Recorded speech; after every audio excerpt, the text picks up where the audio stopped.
if you start using your heels, because this is what got lost in transitioning from a squatting, more traditional or evolutionary culture. If you compare the mechanics of when you do your squats, you're on your heels and you push up all the way through your heel, right? So that's what you're doing, whether you do squats all the way down to the floor or you're doing them in the gym. It's all heels. But all day long, you're not using your heels. The rest of the day, it doesn't matter what a form freak you are like, you're not putting your butt back. You're all on your toes and you're getting up and doing that. Yeah. That's what you're doing. So I tell people, start using your heels. Start using your heels, and your heels, you'll activate your quads. You'll see that you activate your quads, you get muscles in your quads, and you're making it work for you all day long because you're doing that at least 40 times a day, at least. Welcome to Functional Medicine Coaching Moms podcast, where simplifying healthy lifestyle change for moms is the only goal. We are excited to have Dr. Cathy Kim with us today. She is a board-certified family medicine physician who is incorporating fascia and biomechanics into her innovative functional medicine practice. After more than 20 years in primary care, Dr. Kim helps patients connect the dots between their persistent pain and their distracted day-to-day living. This episode is for you if you experience body pain. From TMJ and vertigo to painful periods and heel pain, Dr. Kim is helping her patients reclaim flexibility, strength, and quality of life by recognizing that the fountain of youth is in their thighs. And This is going to blow your mind. As a working mom herself, Dr. Kim has taught her 22 and 20-year-old children how to alter their everyday biomechanics to improve the pain that interferes with their busy lives. She even taught her mom to start foam rolling at the age of 86. We met Dr. Kim at the AIC Functional Medicine Conference in Orlando, where she presented her research based on the theory of joint hypermobility, and we were amazed by the line of people waiting in lines for her to help them with their pain. Yeah, so Dr. Kim, thank you so much for being here today. We can't wait to hear how the fountain of youth is in our thighs. But first, can you explain what is fascia? What is biomechanics? Very good fundamental questions. So what fascia is that it's always been part of anatomy and they've known about it for hundreds of years. But kind of how in research, things that we thought were we're getting to the important stuff. They only recently in the last 20 or 30 years have really started to understand that, oh my gosh, fascia is so important. There's a reason why it encompasses everything, all from head to toe. And it, instead of being something like a membrane that just covers the muscles, it turns out that it has its own innervation, that is blood supply. And they found out that this actually is what coordinates a lot of movement and function in the body. Once you acknowledge that step in the function of the body, then that just turns upside down all the conventions of the physiology of what we thought was causing these problems, like what caused referred pain. Then you're like, oh, maybe fascia was involved with that. And how does fascia change? Fascia evolves with your body because it keeps trying to adapt to what you're doing, because it's trying to help you do what you already do. It only is doing what you're asking it to do. So anyway, so that is what fascia is. Like, there's an understanding of how its purpose, which was purely just structural. Now they're understanding that it actually has more global function and might have the status of being an organ. It's that important. And that's a newer field, which makes it an interesting time to reevaluate the kinds of problems that have not been able to be cured up to now. And that's where I'm very interested in this part and making strides with patients who come to me with these kinds of problems. So that's what fascia is, I guess, in an easy way to explain it. So is this something like that covers the muscle? Is that it? Like, how is it? Yes. How is it structured in the body? So I tell people it's a little bit like it has different kinds of structure. So if you pulling off chicken skin when you're doing raw chicken and you want to pull off the chicken skin, you'll hear like a, Oh, and if you Yeah. look, you'll see these glistening little fibers. Yes. So I explained that that is similar to fascia, which has like a superficial layer. So it's like lasagna. So you're a little bit like lasagna. A lasagna Right. layer, then you have these lobster buoy strings that go into the deeper layer. That's the that you can hear. Then it penetrates to the deeper layer. And ideally, when we're really flexible, everything moves like lasagna, kind of like this. So what I have found is that what I've noticed by watching a lot of bodies and coming in and trying to solve, like noticing certain body patterns seem to have similar problems. And I was like, I think they're fascia stiffening. I think that they are not using it in the way that would keep it like lasagna, and they're becoming like corrugated cardboard. So you're having like a layer there and a little, maybe not the buoys, but the similar sandwich kind of idea, and then this deeper layer. And I find that those layers are no longer gliding. They're not gliding. And so that's what I think is progressing as we get older, that stiffening that we feel. Got it. And I know that I asked you what is like biomechanics. Biomechanics is how are we moving to execute what we want to do in our day? And Right. that's a living thing, doing whatever it takes to execute what the brain wants us to do. And different bodies execute it in a different way. We solve it in a different way. And so when little kids get up from a chair, a toddler, or get up from the floor, they all solve it differently, don't they? I mean, some will like put one knee up first, put up first and go up. The other one might do the other one. They might splay their legs a little bit. Same for getting up from a chair. And I think that what happens is that no one teaches you that maybe that is not the best way for you to be getting up, for you to preserve, how flexible that you are. You're accommodating a weakness that you already have. Right. And this is where the biomechanics part is that if you're a living thing, you are executing mechanics to get and execute what you want to get done, and then takes its toll or has its consequences on your body, because your body only wants to help you get done what you want to do. And these are things, yeah, that we're not even thinking about. Like, I'm not thinking about how I'm getting up from the floor or from a The chair. I'm chair. just doing it, right? Yes, exactly. Like we take for granted that because we thought of it and the way we solved it, that is the way. And I think that seemed to work for evolution, because obviously the test of evolution was, did it help us survive? And we were, everything that had happened kind of ended up by chance contributing to our survival. Then we got kind of smarter and we're like, maybe we could make things easier. Let's make a lot of things easier for ourselves. So we do things like raise the toilet from the ground so you don't have to work so hard. We like make a lot of other things so that's easier. And in modern times, we're like, no one gets up to change a channel. No one runs for the telephone anymore.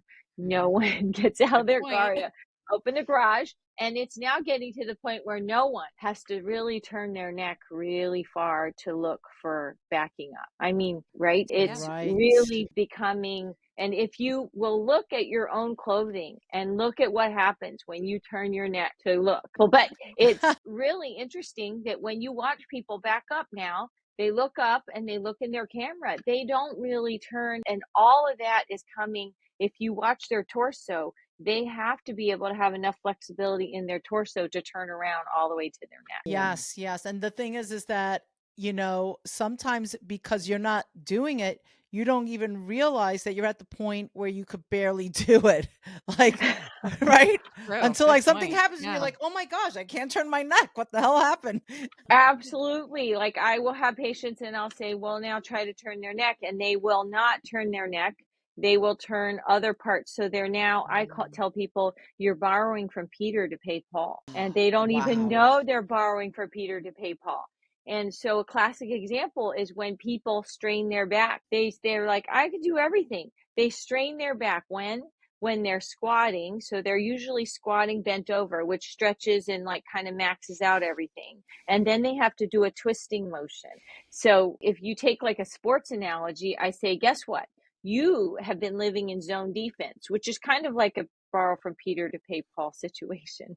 So you're living in zone defense, and now when you're squatting, you go man to man. Now you're man to man, and then you're asking for a little bit more, and they're like, I don't have it. And then that's how you end up. So that's an example for how you end up straining, because it's just a little bit past whatever the conditioning is for all your players. Right. And I know that you're like, so it's interesting, right? And so you have, how did the foam roller comes into play with the fascia? Like, I remember at AIC, like you were talking a lot Yeah. about that, and it was like amazing. And you actually helped people like right there on the spot, which was That's also what like, blew our minds. Yes, we yeah, were surprised.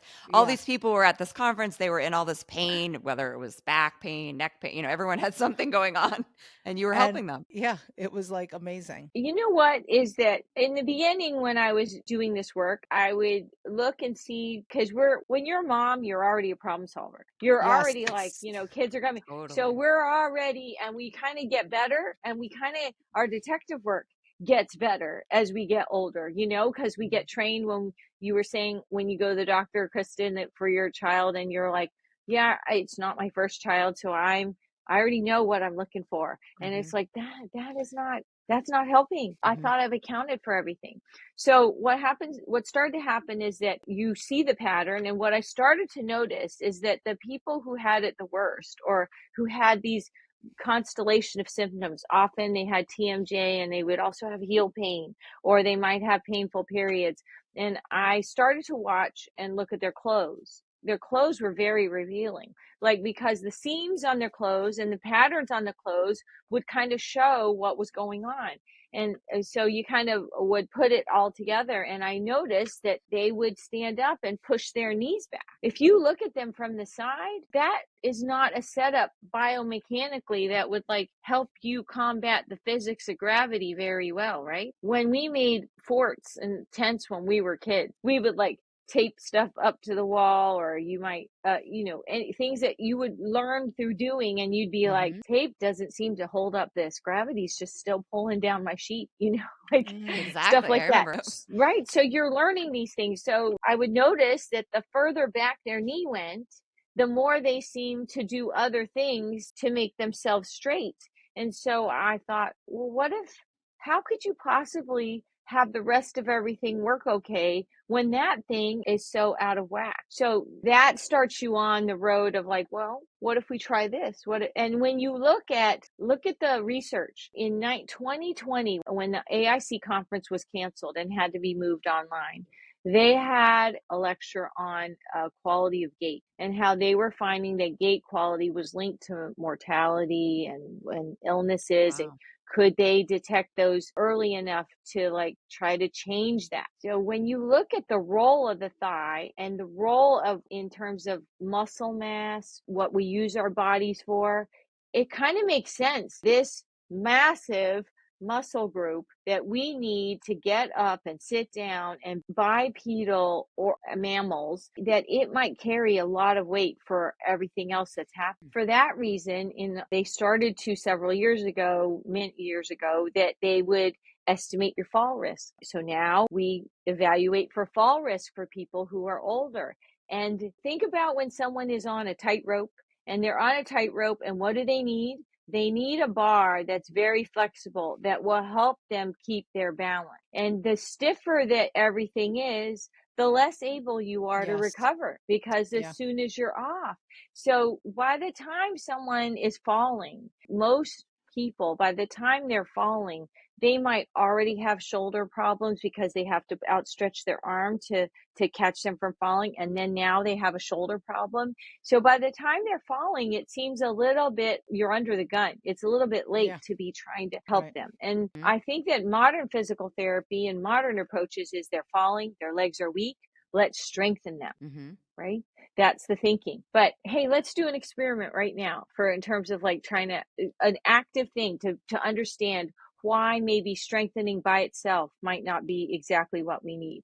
So if you take your hands and you kind of half close them, we half close them, and then make a fist as tight as you can, right? And just feel like, so this is an example of like when some friend asks you, can you pull on this for me, like a rug or something? And so you do it and you kind of start like half closed, and then you pull and you're like, oh, it requires a lot more effort than I thought that it did. Wait a second, let me get a better grip. What do? You open your hand wider. You Yes. lengthen all your muscles to give them a better, right? You lengthen them first and then you close. Now, when you do that, you'll feel that your fist is a lot stronger, right? So this is length before strength. And this example helps people understand why maybe we do need strength, but maybe before we get the strength, we should try to work on length. Yes. And if you change your biomechanics so that you are using gravity as your workout partner, instead of like something that you're always working against, well, now you got something that you can use every day. That makes sense. Yeah. Yes. Wow. Yes. Okay. And so this is how the origin is of how I started to think, well, you know what? It took us 40 years to get stiff, 30 years to get stiff. Like that's a while, that because your body was trying to do the way that you use it, right? So you lock your knees backwards and your body was like, you need some stability. I'm going to stiffen to help you. Yeah. So, right? Yeah. They're locking their knees to keep themselves stand straight. Yes, to stand straight because they need some stability. So I joke with people, hey, we could like have you not do that and then help you, but that might take 40 years. So if you want, who wants 40 years after they figured out what the problem was, So I'm like, hey, why don't we try foam rolling to kind of break up what you've stiffened? And then as you break that up, you change. A combination is change the way you're moving, so that promotes some more stretching. You're doing the foam rolling, which breaks some of what you've already trained into your tissue. And then now you're like accelerating. Right. That was our next question. Why should we be foam rolling? And I guess that foam roller helps with the fascia, like loosening that up so that it's able to slide like lasagna. Yes, that's what we want. This That's what kind we of want. lasagna feeling.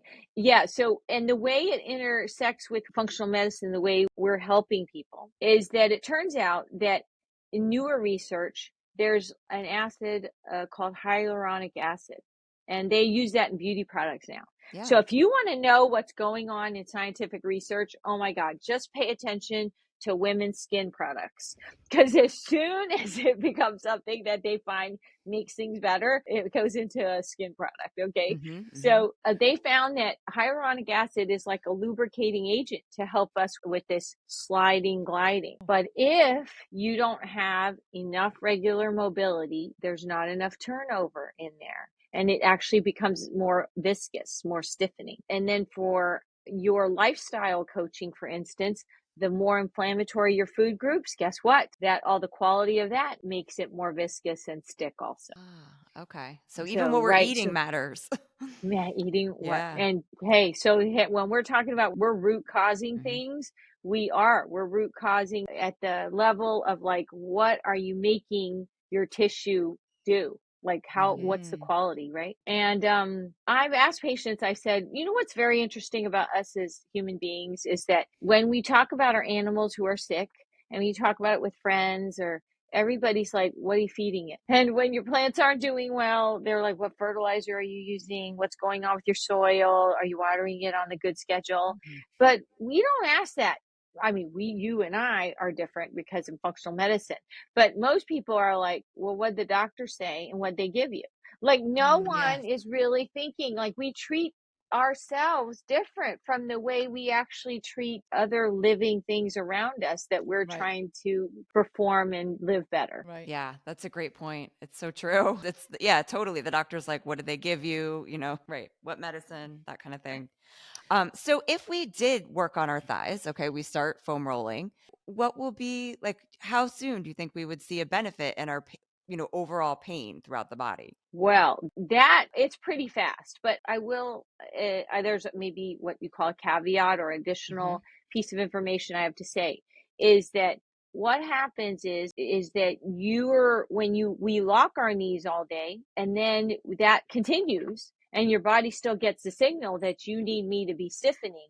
And then you like foam roll to try to undo that. You're kind of in a little bit of a cycle, right? Mm-hmm. And Mm-hmm. so I tell people, hey, I go to chiropractors also, like when I'm like interested and I'm like, that this thing is not working, and what they say. I love to see what other experts in their field say and what their perspective is. So you can always learn. And patients will tell me a cycle. They'll say, yeah, the chiropractor always tells me that left hip is out. And I said, well, isn't it interesting that if you don't change how you get up or sit down, how in the world is that left hip not going to be out again? Like we Yep. were like, well, that kind of makes sense, right? So then what happens is that I kind of show them that, well, look, it's always out because that one, you're always doing this movement and this is what makes it go out. And Mm-hmm. so then when they see that, then we have them change that. So now I've made it kind of worth it for them. Like in the work that you're doing in functional medicine, what you're trying to help your clients do is connect the dots. Mm-hmm. They come in bewildered. All they know is whatever they're doing is not working. You're like, it's a mess. The room is a mess. And you're like a professional organizer. And you're like, you need to put all these things in one spot and this in one spot. And then they're like, oh, that makes my life, it makes everything work so much better, my life. And so this is what we're trying to offer them, is to give them a way to organize what they're thinking. And they have enough discomfort in their own inefficiency or inefficiency of their life performance, or that they just don't feel that they're living life to their fullest, that they're like, well, I'm willing to try it. You're like, Right. why don't you try it for 4 to 6 weeks? Because you can do anything for 4 to 6 weeks. Yeah, for sure. Yeah. Yeah. Yeah, Because you really like that's a missing link there because you go to the chiropractor, they fix you, but then you just go back to what you're doing biomechanically every day, and then it's not right, it's a fixed. cycle because if things don't change, so something has to change consistently in order for you to reap the benefits. And don't you think when you are learning about functional medicine, basically what you're learning is there's so many things. At first you come from the training and you're like, oh my God, it's so much. Like it's a lot. Then you organize it. And then for different clients, you're like, you can kind of see that, oh, well, this is the biggest contributor to what's going on. So you don't start with the minutia first. You do damage control. It's kind of triage. Like, you go, you're Right. just like, I'm going to try. When we move into a new place, a house or apartment, the big furniture is like in pretty fast. And you're like, big pieces, they're in, and you look moved in. And then a year later, it's the 20% still there. Right. I tell people that's like kind of that's Yeah. the gravy area. Yeah. You You still can have the like put box in the enough. corner. Oh, yeah. You're like, I will get to that, right? So I think that like what we're trying to help people do is we're trying to help them do the big 80% pieces, which requires a lot of sweat. It's effort. But if you understand that you could live mostly if you do these big things, then when you're over that hump, you could work on the 20% and you have time. In that way, we're almost never done because that's the challenge of living. Wow, that's so awesome, Dr. Kim. So we are almost at the end of our time together. So, drum roll, can you provide 2 simple tips that a mom can do today to reduce pain? Yes. Okay, awesome. I'm doing that all the time. Right. So that if you start using your heels, because this is what got lost in transitioning from a squatting, more traditional or evolutionary culture. If you compare the mechanics of when you do your squats, you're on your heels and you push up all the way through your heel, right? So that's what you're doing. Whether you do squats all the way down to the floor or you're doing them in the gym, it's all heels. But all day long, you're not using your heels. The rest of the day, it doesn't matter what a form freak you are like, but you're not putting your butt back. You're like, you're all on your toes and you're getting up and doing that. That's what Yeah. you're doing. So I tell people, start using your heels. Start using your heels, and your heels, you'll activate your quads. You'll see that you activate your quads, you get muscles in your quads, and you're making it work for you all day long because you're doing that 40 for at least 40 times a day, at least. So you're going to push on your heels. And if you want to make it even a little bit stronger, kegel at the same moment instead of what you get told what I've told hundreds of women in my training is that, yeah, you have some little bit of leaking of your urine. Okay, kegel, and remember to do it at stop signs. Instead, while all your muscles are pulling your pelvis down while you're trying to get up or sit down, you kegel at the same moment. And now what do you have? it's basically the same as that elastic band work. You kegel up and then everything's pulling you down. That is like an amazing benefit that patients will tell me that they didn't even tell me that they were having some leaking once in a while. And they're like, that is so much better. And I said, Wow. isn't that the beauty of root cause thinking, is that root cause has helped you save so many other things, Wow. Yeah, that's right? easy. Yeah, that's a simple thing and so funny at the gym. I mean, yeah, I'm doing my squats the right way, but I'm not doing it in my everyday life. Like, So add it to your everyday life, mhm. and you're gonna do the squats.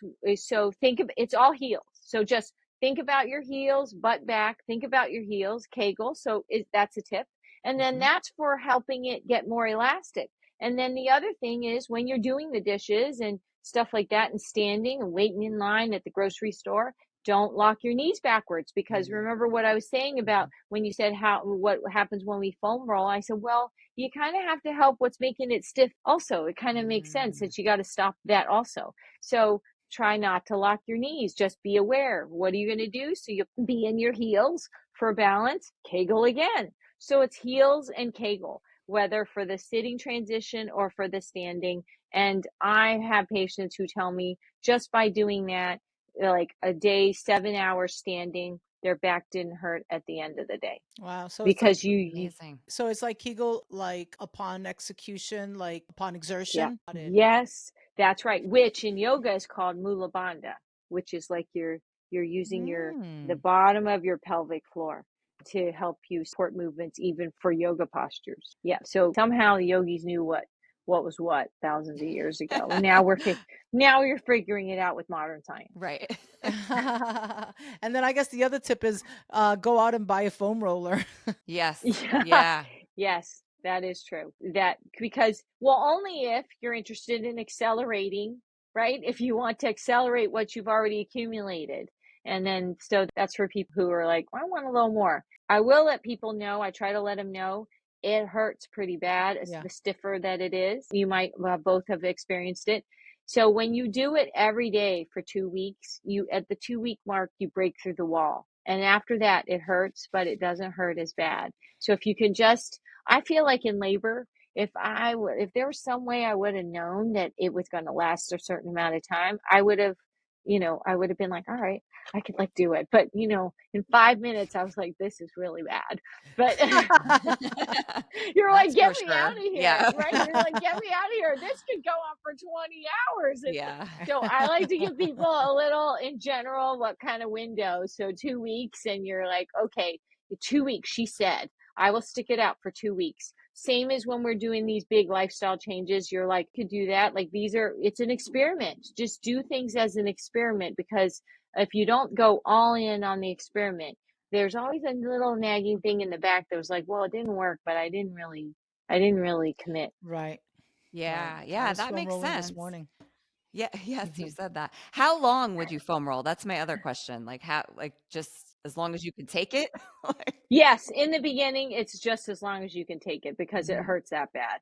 And I do have a YouTube video, Mhm. because my technique for foam rolling is to try to simulate how you would have been using your thigh. So rather than just, another property of fascia is that it is so elastic. It's like physio tape on steroids, like duct tape. Mhm. So it's physio tape that's super strong. So when you deform it by laying on it, it hurts a lot, but that's like in the range of what it already can do for you. So if you want to like make the scarring and the stuff where it's really stuck to Mhm. break up, you kind of have to, like, when you're cutting a bolt of fabric and it's super stretchy, you Mhm. don't let it be like slack and then you do it. Like you'll saw, but you'll saw with your scissors for a while. You need help. Stretch that out, make it taut, then you go. So Right. that's what I suggest. If you want to really get something out of that 2 weeks of foam rolling, add a kegel. You try it without kegling, try it with kegling, and you'll be like, oh my gosh, this makes it all different. And then it drives home why using your heels and kegling during the day would be very helpful. Ah, okay. Well, I want to point out that you can check out Dr. Cathy Kim's YouTube page. It's at Dr. Cathy Kim. So it's Dr. CathyKim, or go to www.drkathykim.com. And that's where you have such great videos that people can find about how to foam roll so that we can get some tips that would be really helpful. And we're going to put links to all this in the show notes for people so they can find out more. Awesome. I'm working on some new shorter form videos to try to visually help people to understand that. So those are kind of in the pipeline, as you would say. Perfect. Awesome. We can't wait to check that out. And thank you so much for coming on. We learned so much today. And I'm definitely going to be trying your little 2-week foam rolling experiment. I think I could use that. I like that. Well, that's great. If we just help people dip their toe in the water and not make it like, hey, commit for a big long time, just try it for a little while. I feel like it lowers the barrier a lot, and for ourselves and for the people, moms that we're trying to help. Yes. Thanks again. We'll see you next time. The information provided in this podcast is for informational purposes only and is not intended for the purpose of diagnosing, curing, treating, or preventing any disease. We are functional medicine certified health coaches and not licensed medical professionals. The opinions and advice of guests are their own and also not considered to be medical advice. Always consult with a healthcare professional when making any healthy lifestyle changes. We would love to hear from our mom community. Any wellness topics that are high on your list, please DM us at Functional Medicine Coaching Moms. We can also be reached via email at info@functionalmedicinecoachingmoms.com. You can find Functional Medicine Coaching Moms podcast on Apple Podcasts, Spotify, and YouTube. If you enjoyed this episode, please hit the subscribe button.